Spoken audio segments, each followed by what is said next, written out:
कि मध्य प्रदेश के अंदर एमपीएसआई की भर्ती कब आएगी। और ये जो मैं कविता बोल रहा था, ये 2016 के एमपीएसआई के पेपर में आया था। थोड़ी बहुत आती, थोड़ी बहुत मैंने देख के बोली है, ठीक है।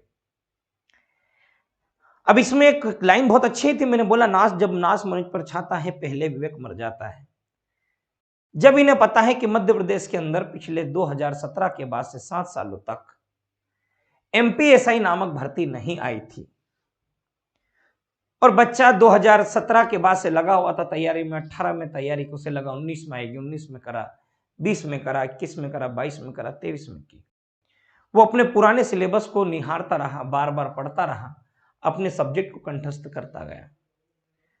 पर आज ये जो जानकारी आई है, इस जानकारी को आपको समझना भी जरूरी है। आखिर में ये जानकारी है क्या, इसको जरा समझना ज्यादा जरूरी है आप सभी लोगों के लिए। जो बात मैं आपसे यहां करने आया हूं और जो बात मैं आपको यहां पर बताना आया हूं, जितना हमारे पास डाटा आया है इधर उधर से, वो मैं आपको बता रहा हूं कि अब आप ये सोच रहे हो कि अब आप हिंदी इंग्लिश के दम पर और मैथ रीजनिंग और साइंस के दम पर यदि आप एमपीएसआई बन जाओगे, तो ये आपकी जो धारणा है और ये जो सोच है, ये गलत है। अब इसके अंदर जो सिलेबस शामिल हुआ है उसके ऊपर ही बात करेंगे हम। पर मेरे पास 6 स्क्रीनशॉट आए हैं, मैं केवल और केवल इन 6 स्क्रीनशॉट के ऊपर बात कर पाऊंगा, जितना मेरे पास डाटा और जितनी जानकारी आई है वो। अभी तक इन्होंने, पहले हमसे ये कहा गया कि 500 एमपीएसआई के पदों पर भर्ती की जाएगी, कोई दिक्कत नहीं, 500 पे लेते हमें कोई समस्या नहीं थी।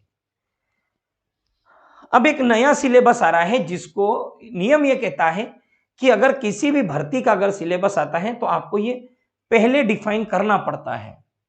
6 महीने, 8 महीने, 10 महीने पहले आप बताओ। अब ये क्या करेंगे मैं आपको बता रहा हूं। ये सितंबर में आप लोगों की लेंगे एमपीएसआई की भर्ती। अभी 8-10 दिन में ये नोटिफिकेशन दे देंगे, बोले ये करना वो करना, और सितंबर में ये लेंगे आप लोगों की भर्ती। और आपको पढ़ने का जो समय मिलेगा वो बिल्कुल ना के बराबर मिलेगा। इस बार का ये जो सिलेबस है, इस सिलेबस के ऊपर पहले चर्चा करते हैं, फिर हम आपसे बात करेंगे। साथियों देखो, खंड क के बारे में बताऊंगा, फिर खंड क ख के बारे में बताऊंगा। देखो पहले ये जो प्रश्न पत्र है इसके ऊपर बात कर लेते हैं, फिर उसके बाद अपन आगे बढ़ेंगे। ये देखो इसमें क्या कहा है, ये वाला जो पेज है अभी आया नहीं है मेरे पास, ऊपर वाला उधर दिखेगा तो मैं आपको बताऊंगा। ये कहा शासन, संविधान और राजनीति, सामाजिक न्याय और विधान। ये 150 अंकों का आएगा। क्या क्या आएगा भाई इसमें? शासन, संविधान, राजनीति, सामाजिक न्याय और विधान। अब इसमें क्या क्या चीजें आएगी ये पहले समझ लो। इसमें आएगा भारतीय संविधान, ऐतिहासिक आधार, विकास, विशेषताएं, संशोधन, महत्वपूर्ण प्रावधान और बुनियादी संरचना। फिर कहा संघ एवं राज्यों के कार्य और जिम्मेदारी, संघीय ढांचे से संबंधित मुद्दे, चुनौतियां, स्थानीय स्तर तक की शक्तियों और वित्त का हस्तांतरण और उसमें चुनौतियां, विभिन्न अंगों के बीच शक्तियों का पृथक्करण, विवाद निवारण तंत्र और संस्थानों के बीच में होता है, संसद, राज, विधायिका, ये पूरा की पूरा ये वाला एक चैप्टर पूछेगा। ये रहेगा 150 नंबर का, ठीक है। अब मैं अगर आगे बढ़ूंगा तो अब इधर वो देखना क्या है भाई, ये बता देता। खंड ख में खंड ख में ये कहा गया आधार, संख्या और सांख्यिकी। ये सांख्यिकी पूछेगा, अंक और उनके संबंध में प्रायिकता पूछेगा। फिर इसने क्या कहा है, आंकड़ों का प्रबंधन, मतलब स्टेट देगा ये आपको, अनुपात, समानुपात, इकाई विधि, लाभ हानि, प्रतिशत छूट, साधारण ब्याज, चक्रवृद्धि ब्याज, क्षेत्र विधि, क्षेत्रफल, परिमाप, आयतन, तार्किक शक्ति, विश्लेषणात्मक क्षमता और समस्या का समाधान। इसमें इन्होंने एक और चीजें डाली हैं। ये वाला जो सिलेबस है काफी चर्चा में है। पुलिस से रिलेटेड भी लगभग यहां पर 13 पॉइंट दिए गए हैं। वो जो 13 पॉइंट है अभी तक क्लियर नहीं हो पाए हैं कि है क्या क्या।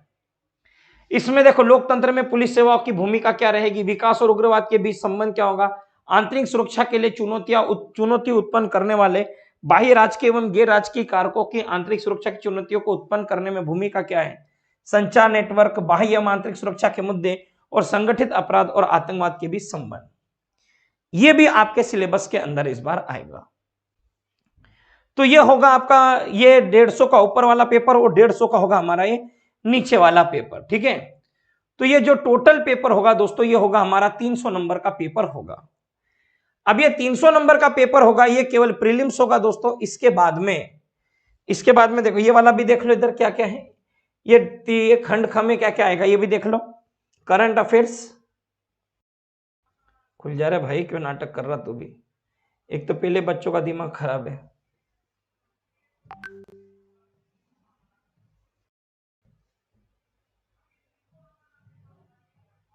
अब देखना क्या क्या पूछेगा। करंट अफेयर्स, विज्ञान एवं प्रौद्योगिकी विकास, अनुप्रयोग और रोजमर्रा के जीवन पर इसका प्रभाव, सूचना प्रौद्योगिकी, अंतरिक्ष, computer, robotics, nano technology, biotechnology, artificial intelligence और बौद्धिक संपदा अधिकारों से संबंधित विषयों के संबंध में जागरूकता, संरक्षण, पर्यावरण प्रदूषण, क्षरण, पर्यावरण प्रभाव का आकलन, भारतीय अर्थव्यवस्था तथा योजना, मतलब कुल मिला के पूरा जीएस। एक और नई चीज इसमें समझना क्या कहा है, नवीन तकनीकी जैसे सूचना और संचार तकनीकी, सुदूर संवेदन, अंतरिक्ष, जीआईएस, जीपीएस, जीव प्रौद्योगिकी, नैनो तकनीकी, पुलिसिंग, यातायात, स्थानीय नियोजन, ग्रह एवं क्रीड़ा आदि के क्षेत्र में इनके अनुप्रयोग और परंपरागत और गैर परंपरागत ऊर्जा संसाधन का नवनीकरण, नवकरणीय। तो ये होगा आपका फर्स्ट फेज में। पहले दो जो पेपर होंगे आपके 150-150 के, 300 के होंगे आपके, दो पेपर होंगे। कितने पेपर होंगे? दो पेपर होंगे। पर इसमें क्या है कि इसमें इन्होंने क्या रखा है ये भी समझना। ये चीज भी मैं आपको बता देता हूं, इन्होंने रखा क्या इस बार नियमावली में। आजर कहां गया? ये जरा देखना। ये तो हमारी अभी जो पहले बताया मैंने वो आपकी प्रारंभिक परीक्षा थी, ठीक है। अब मुख्य परीक्षा जो आपकी चयन परीक्षा की वो क्या होगी? चयन परीक्षा में भी 300 अंक होंगे अधिकतम आपके, खंड 1 एवं 2 होंगे, इसमें भी खंड क और क्या होगा, खंड ख होगा। 2 खंड होंगे। अभी जो हमने बात करी है वो प्रीलिम्स की बात करी। अब प्रीलिम्स होने के बाद आपका मेंस भी होगा। अब मेंस में क्या होगा जरा ये देखना, ठीक है। ये मेंस में आपके दो पेपर होंगे। देखो ये प्रश्न पत्र योजना, प्रश्न पत्र प्रथम, समय 2 घंटे, अधिकतम 300 अंक, एक खंड 1 एवं 2, और प्रत्येक खंड कितने का रहेगा भाई? 150 अंक का रहेगा। उसमें ये कहा प्रत्येक खंड में वस्तुनिष्ठ प्रश्न पूछे जाएंगे, सभी प्रश्न अनिवार्य होंगे, और ये कहा गलत उत्तर के लिए 1.3 ऋणात्मक अंक दिए जाएंगे। मतलब इस बार आपका ऋणात्मक मूल्यांकन होगा मेंस के अंदर। एमपीएसआई में जो प्रश्न छोड़ दिए गए हैं उनके लिए कोई ऋणात्मक अंक नहीं होंगे, ठीक है। द्वितीय प्रश्न पत्र देखो भाई क्या है, समय 2 घंटे, 300 अंक, ये अधिकतम 300 अंक रहेंगे, एक कम 2, और खंड कम 150 प्रश्न, 150 अंक के लिए वस्तुनिष्ठ प्रश्न पूछे जाएंगे, सभी अनिवार्य है, गलत के इतने उत्तर कट 1/3 कटेगा, जो प्रश्न छोड़ दिए गए हैं उनके लिए कोई ऋणात्मक अंक नहीं दिया जाएगा। तर्क देखो पूछेगा क्या क्या खंड का में, तर्क शक्ति और डाटा निर्वचन, वस्तुनिष्ठ से पूछे जाएंगे, सभी प्रश्न अनिवार्य होंगे, जो प्रश्न कैलकुलेटर की अनुमति नहीं होगी, ये अच्छी बात बोल दी इन्होंने। अब पूछेगा क्या क्या, देखो खंड का जो हम आगे बात कर रहे थे, पूरा इतिहास आएगा, भारतीय इतिहास, स्वतंत्रता के भीतर समेकन और पुनर्गठन भी आएगा। मतलब कुल मिला के पूरा की पूरा आपसे हिस्ट्री भी पूछेगा, हिस्ट्री भी पूछेगा और इकोनॉमिक्स भी पूछेगा बेटा आपसे।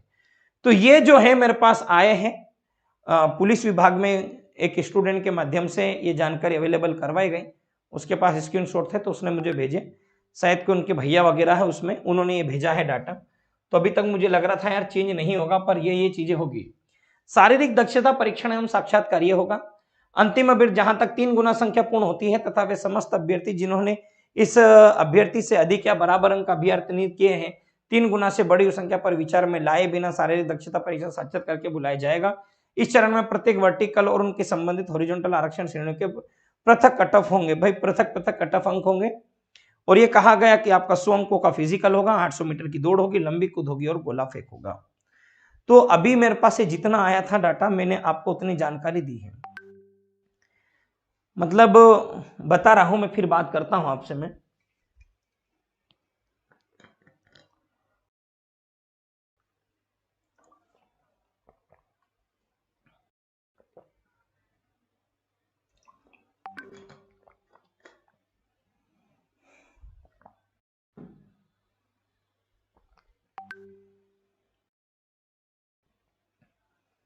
चल अब इधर देखना, द्वितीय चरण मुख्य परीक्षा के अभ्यर्थियों को जिन्होंने शारीरिक दक्षता परीक्षण में न्यूनतम अंक अभिप्राप्त किए हैं, जिनके दस्तावेज परीक्षण में अर्हता पूर्ण की है, का व्यक्ति साक्षात्कार समिति द्वारा लिया जाएगा। व्यक्तित्व साक्षात्कार 50 नंबर का होगा।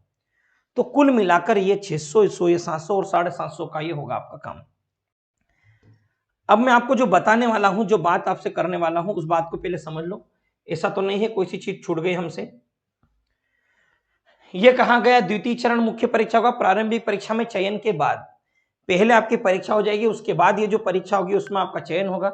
मुख्य परीक्षा 2 अलग अलग सत्रों में आयोजित की जाएगी, जैसा कि अनुसूची 4 क में निर्देशित है। अभी आएगी अनुसूची 4(20) की क अभी आई नहीं है। प्रत्येक प्रश्न पत्र अधिकतम 300 अंकों का होगा, जिसकी अवधि 2 घंटे की होगी। द्वितीय चरण के अंतर्गत शारीरिक माप और ये दिया होगा, ये मैंने आपको बता दिया है क्या होगा इसके अंदर। ये लंबी कूद और ये होगा 100 नंबर का, ये भी मैंने आपको बता दिया कि ये चीजें पूछेगा, और ये मैंने आपको यहाँ बताया है। और ये पेपर खंड क और खंड ख में बताया मैंने क्या क्या पूछेगा, पूरी सांख्यिकी पूछेगा वो, और इस बार पूरा मैथ्स भी अलग होने वाला है। और ये पूछा है, देखो ये 12 परीक्षा की योजना है। लिखित परीक्षा में ये देखो, लिखित परीक्षा बोल रहा है, सुन लो पहले क्या है। लिखित परीक्षा में उम्मीदवारों का प्रवेश तथा लिखित परीक्षा का परिणाम अंतिम प्रोविजनल होगा। लिखित परीक्षा में सफल होना किसी भी उम्मीदवार का अगले चरण हेतु कोई भी दावेदारी प्रदान नहीं करता है। चलो जो बोला देख लेंगे। सूबेदार उप निरीक्षक संवर्ग की चयन परीक्षा को निम्नलिखित 2 चरणों में संपन्न कराया जाएगा। प्रथम चरण में प्रारंभिक होगा भाई, प्रारंभिक लिखित परीक्षा है परिशिष्ट 1, और द्वितीय में कहा मुख्य लिखित परीक्षा परिशिष्ट 2, शारीरिक दक्षता परिणाम, और ये तीनों साक्षात्कार ये दिया जाएगा। विज्ञप्ति पदों की संख्या से 10 गुना अभ्यर्थियों का चयन मुख्य लिखित परीक्षा के लिए किया जाएगा। प्रारंभिक लिखित परीक्षा में कट ऑफ के बराबर अंक प्राप्त करने वाले सभी अभ्यर्थियों को मुख्य लिखित परीक्षा के लिए बुलाया जाएगा, भले ही कुल संख्या विज्ञापित रिक्तियों की 10 गुना से अधिक हो। सबको बुलाएगा भाई 10 गुना लोगों को। तो ये इतना लंबी चौड़ी रामायण मैंने अभी आपको यहाँ पे बताई। कुल मिला के बात यह है कि मैंने ये कहा था कि वर्षोत्तम वन में घूम घूम बाधा विघ्नों को चूम चूम सहधूप घाम पानी पत्थर पांडव आए कुछ और निखर। मैत्री की राह बताने को दुर्योधन को समझाने को भगवान हस्तिनापुर आए, पांडवों का संदेशा लाए। दो न्याय अगर तो आधा दो, पर उसमें भी यदि बाधा हो तो दे दो केवल 5 ग्राम, रखो अपनी धरती तमाम। फिर वो बोलते ना कि जब नाश मनुष्य पर छाता है पहले विवेक मर जाता है। डगमग डगमग दिग्गज डोले भगवान कुपित होकर बोले बांधने मुझे तो आया, जंजीर बड़ी के लाया है। तो बस मैं यही कहना चाहता हूं हमारे राज्य के जो मुखिया है उनसे कि आपने 7 साल तक बच्चों को इंतजार करवाया है इस भर्ती के लिए, और आप यहां पर 2 महीने पहले अगर सिलेबस बदलते हो तो यह कैसे संभव होगा कि बच्चा उस सिलेबस में ढल जाएगा। पीएससी जब सिलेबस परिवर्तित करती है, जब आयोग अपना लोक सेवा आयोग जब अपना सिलेबस बदलता है, तो वो 1 साल पहले ही बच्चों को जानकारी दे देता है कि अगले साल आपका सिलेबस चेंज होने वाला है। पर पीईबी ने अभी तक ना ही कोई अपडेट दिया है और ना ही कोई सिलेबस में चेंज की बात कही है। फिर ऐसे में जब सिलेबस चेंज होगा तो मुझे आप ये बताइए, वो बंदा जो 1 साल 2 साल 3 साल 4 साल आपकी झूठी उम्मीदों पर जिंदा रहकर तैयारी कर रहा था, अब वो कहां जाएगा। अगर आपके पास कोई जगह हो तो वो जगह बता दो, हम बच्चों को बता देंगे कि बेटा आप यहां जाओ। अब कुछ बोलेंगे ये तो सबके लिए नया है, माना सबके लिए नया है, पर उस बच्चे का क्या जो पिछले 2 साल 3 साल 4 साल 5 साल 6 साल से तैयारी कर रहा था और ये सोच रहा था कि अरे ऐसा आएगी आएगी आएगी, वो हर साल एक नई उम्मीदों पर जिया है। अब आप उसके साथ ये सिलेबस परिवर्तित करके बच्चों के साथ छल कपट और धोखा कर रहे हैं। इसलिए मेरा ये निवेदन है कि यार आप सिलेबस पहले दो, सिलेबस देने के बाद अगर आप बच्चों को लोगे तो ज्यादा अच्छा रहेगा, अन्यथा ये समस्या देगा। तो इसलिए साथियों मेरा तो यही कहना है कि ये जो सिलेबस चेंज हो रहा है ये मध्य प्रदेश के युवाओं के हक में नहीं है। कोई भी सिलेबस चेंज हो, हमें उससे कोई दिक्कत नहीं, हम लोग सब तैयारी करवा सकते, पर बच्चों को 2 से 3 महीने 4 महीने का टाइम देना चाहिए आप लोगों को।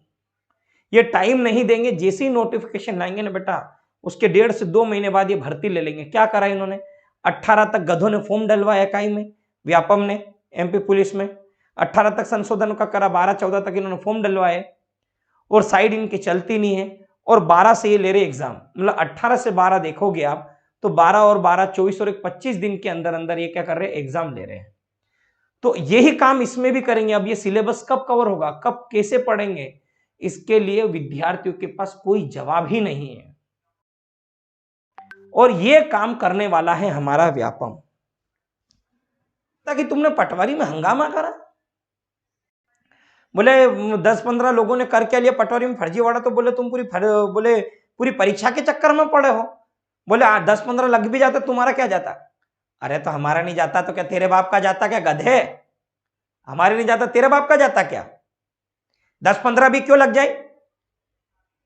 वो क्या तेरे जीजा लगते हैं कि तू उनका साला लगता है बे? 10-15 लग जाए, क्यों लग जाए 10-15 भी? एक भी नहीं लगना चाहिए फर्जीवाड़े से। तो ये साला ना ईएसबी ना पूरा दिमाग का दही करके रखा हुआ है। एक तो इसमें कोई दिमाग है ही नहीं, कोई दिमाग नहीं है साला। एक नंबर का अनपढ़ गवार मध्य प्रदेश का ये जो व्यापम बोर्ड है वो, और इसको चलाने वाले तो एक नंबर के महागधे हैं, महागधे हैं। ऐसी हरकतें करते ये बच्चों के साथ में वहां जाते ना, 4-5 लोग घेर लेते हैं और गाली गलौज करते ही। बोले साले हम तुमने ये कर दिया, ये अलग से वकील करो। अरे हमारी योग्यता 1800 का, तो 1800 का वकील करा हमने। ये व्यापम की हरकत है। और अभी ये सिलेबस चेंज कर रहा है, वीडियो ज्यादा लंबा बन जाएगा और मैं चाहता नहीं हूं ये ऐसा हो। व्यापम की मार है, झेलना पड़ेगी सबको भाई साहब, क्योंकि मध्य प्रदेश का युवा मौन है। मैं तो कह रहा मौन ही रहो आप लोग, सो जाओ, बहुत सो, बहुत मौज करो बेटा, बहुत मौज मनाओ। पर एक बात मैं जानता हूं, आपने इंदौर को हिला के रख दिया था। 13 जुलाई का जो आंदोलन था ना, अरे पूरा एमपी हिल गया था, पूरा इंडिया हिल गया था। ऐसा ना एक बार व्यापम को हिलाना है यार, व्यापम को। एक तो मेरे को यह समझ में नहीं आता व्यापम वालों में चेयरमैन की, एग्जाम कंट्रोल की क्या जरूरत है, क्या जरूरत है वहां पे? एक तो पेपर ढंग का नहीं बनाते ये साले हूं, ठीक है, पेपर में इतनी गड़बड़ी करते, दूसरा पेपर लीक करवा देते ये, और इनको टेक्निकल नॉलेज तो है ही नहीं कुछ भी वहां पे। ना इनका सर्वर ढंग का काम करता है, ना ही ये लोग जो सेंटर देते वहां पे सेंटर पे अच्छे से कंप्यूटर चलता है। तो ये करते क्या? इनको सैलरी किस काम की दे रहे, किस काम की सैलरी दे रहे हैं इनको? ये ना बैठ के बस केवल ना मक्खन खा रहे, मक्खन, कुछ नहीं कर, ये कुछ नहीं करते। ये सबसे बड़े निकम्मे लोग हैं, मैं तो बोलता हूं पे। मेरी लड़ाई शुरू से व्यापम को लेकर थी और आज भी है और कल भी रहेगी। ये बहुत फर्जीवाड़ा कर रहा, बहुत। अरे यार बच्चे क्या बोला, 10-15 लग भी जाते तो क्या होता? प्रणीत करके कोई बोला है व्यापम के अंदर, ये बच्चे बोलेंगे उस दिन, ठीक है। ये बच्चों ने जो मेरे पास कॉल रिकॉर्डिंग है उसकी बात बता रहा हूं मैं। ये बच्चों ने बोला, प्रणीत बोल रहा है कि अगर यार पटवारी में 10-15 लग जाता क्यों? अरे तेरे जीजाजी लगते क्या ये 10-15 लोग, कि तू उनका साला लगता है बे? गधे, बोलने के पहले शर्म आनी है तेरे को। ये ऐसा काम कर रहा है व्यापम, ठीक है। व्यापम चाहता है 10-15 लोग हर बार फर्जी लगे। अरे हमारी सीट में से क्यों लगेंगे यार, क्यों लगेंगे हमारी सीट में से? तेरे जियाजी लगते तो तू देना घर से इनको। ये बिना काम का दिमाग का दही करके रखता है। अभी ये देखना एमपीएसआई में भी ना 2 महीने का टाइम देगा, पूरा सिलेबस बदल के रख देगा। जिसने जो पढ़ा वो जान दो भाड़ में। ये बात है, देख लेना आप लोग, ठीक है, आपके हिसाब से। धन्यवाद, जय हिंद, जय भारत बेटा। ये सिलेबस है, सिलेबस मैंने बता दिया, देख लेना क्या करना है। फोड़ दो बे व्यापम को, बहुत हो गया तमाशा, साला बहुत झेल लिया, इसको उखाड़ के फेंक दो। मैं तो ये कह रहा हूं, तो अच्छा यूपी बिहार नहीं है, तो अभी तक बच्चे खुद बुलडोजर चला देते इसके ऊपर। क्यों? सरकार तो सुनती नहीं है, सरकार को बच्चों की पड़ी नहीं है। अगर पड़ी होती तो अभी तक आग लग जाती मार्केट में। तुमको मरने के लिए छोड़ा, मरो तुम तो, बस मरो। हम मरेंगे क्या? अब हम मारेंगे इस बार, मरेंगे नहीं, इस बार हम मारेंगे। देखते क्या होगा, आन दो, अभी आ रहा है 3 महीने बाद मिलेंगे मैदान में सभी के साथ, ठीक है। चलो धन्यवाद, जय हिंद, जय भारत।